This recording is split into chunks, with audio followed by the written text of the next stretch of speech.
the order on the settlement, the $1.8 billion. And then this is the addendum to the order, which is about tax immunity. And this is a copy of the settlement agreement, and the Associate Attorney General signed this. These two documents were signed by yourself. Now, this is all in writing. This is all. Can you tell us here today that you are going to disavow this, that you're going to rescind what you said to Ms. Meng in writing with these efforts? These three documents are in writing. Is that a yes or a no? So I can't answer that yes or no. Do you want an answer? Yeah. Okay, so not yes or no. You gave me three documents. The only document I said we're not moving forward on today is the first document identified, which is the anti-weaponization fund. There's still a settlement agreement, and there's still the second document I signed is not an addendum. It's a separate Attorney General order. A clip went viral this week. A congressman and the acting Attorney General of the United States sat across from each other, and things got tense. Not shouting match tense, more like two people reading the same document and somehow arriving at completely different realities, which, if you have ever argued with someone about what they clearly said, you will find oddly familiar. The congressman was Rosa DeLauro. The official was Todd Blanch, the acting Attorney General, who was previously President Trump's personal criminal defense attorney.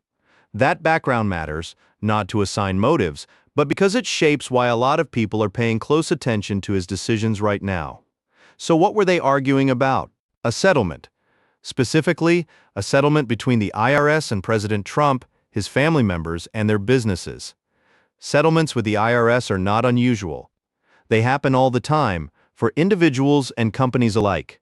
What made this one unusual is what came attached to it. Alongside the settlement, the Attorney General signed what the Justice Department calls a separate order, and what the congressman called an addendum.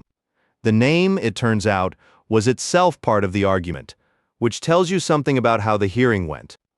The document states, reading directly, that the United States releases, waives, acquits, and forever discharges the named parties from any and all claims, counterclaims, causes of action, appeals, and requests for any relief. That is a very wide net. The document, according to legal analysts and the congressman in that hearing, appears to permanently bar federal agencies, including the IRS, the FBI, and the SEC, from pursuing certain claims against Trump, his family, and their businesses. The specific framing used is that anything categorized as lawfare or weaponization is off the table. That includes, apparently, past tax audits. The figure being cited is roughly $100 million in IRS audit liabilities that may now be permanently shielded.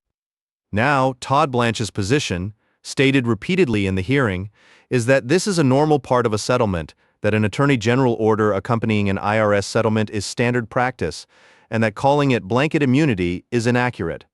He said this while the congressman held up the document, that the document used the words forever and any and all did not appear to change his answer. Here is the honest truth, though. Those two positions are not entirely mutually exclusive. AG orders do accompany IRS settlements. That part is factually accurate. What legal experts are questioning is the scope of this particular one, specifically whether the language goes far beyond what a routine settlement order would cover, and whether it crosses a legal line in doing so. That legal line is a real one. Federal law, specifically 26 United States Code, Section 7217, makes it unlawful for executive officials to interfere in IRS audits or investigations of specific taxpayers. The question being raised by legal scholars and members of Congress is whether signing an order that categorically bars audit-related enforcement against named individuals constitutes exactly that kind of interference. That is not a partisan question. That is a statutory question. And it does not yet have a definitive legal answer because this has not been tested in court. What it does raise, regardless of where you sit politically, is a question that most people across the spectrum actually agree on. Should any individual, by virtue of holding or having held office, be permanently shielded from the same tax enforcement that applies to everyone else? The IRS audits ordinary Americans every year. It audits small business owners, retirees, freelancers, people who made a single paperwork error. The agency's enforcement touches tens of millions of people annually. The idea that any person or company could be permanently walled off from that process by an executive order signed by someone appointed by the very person being shielded is the part that people are finding very difficult to square, and that discomfort is not coming from one side. Tax law experts across the political spectrum have raised flags. Former IRS officials have called the order unusual. The hearing itself, whatever its temperature, surfaced a real document with real language that the public now has access to. What happens from here is genuinely unclear. Legal challenges are possible. Congressional oversight is likely. Whether any court takes up the question of whether this order violates 26 U.S.C. 7217, that remains to be seen. What we do know is this: a document exists, it uses unusually broad language, it was signed by the acting Attorney General, and it applies to the President of the United States and his family. You can read the document yourself. The words are not complicated. Whether the explanation matched what the words said, well, that is something you can decide for yourself.